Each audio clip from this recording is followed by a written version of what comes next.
You're listening to West Virginia Public Radio, and now we return to Jebediah Langford and Coal Dust Memories.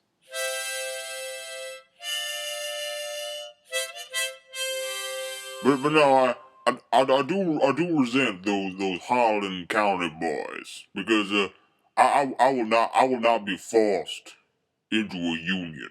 You see, I was never in the union, but I still managed to steel my lungs and gird my loins and make myself a small fortune.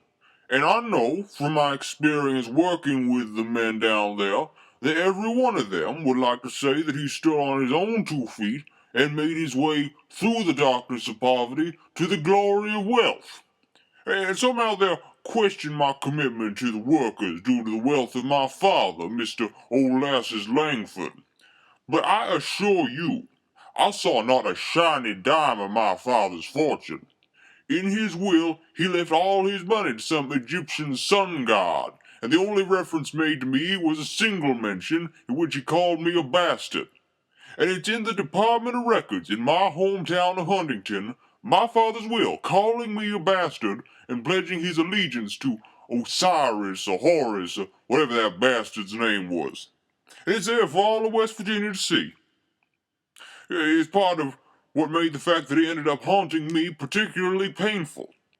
His spirit took up residence in my summer home in Martinsburg in the year of our Lord 1988, along with a number of other entities. I think some of them included there was a prostitute who was murdered by, I believe it was a Protestant minister, she said.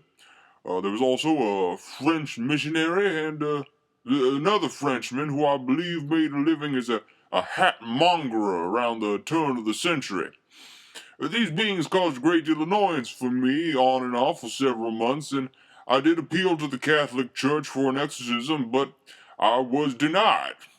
They denied my request, and I was forced to perform the ritual myself.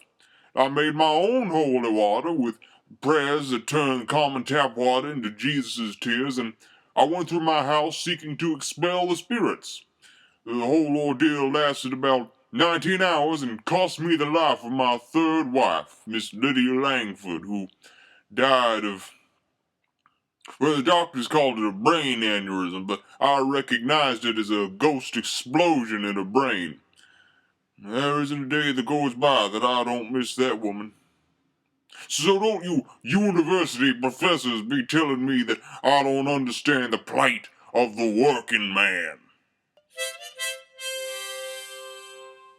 Coming up next on West Virginia Public Radio, Miss Mary Stewart Masterson and her baby choir.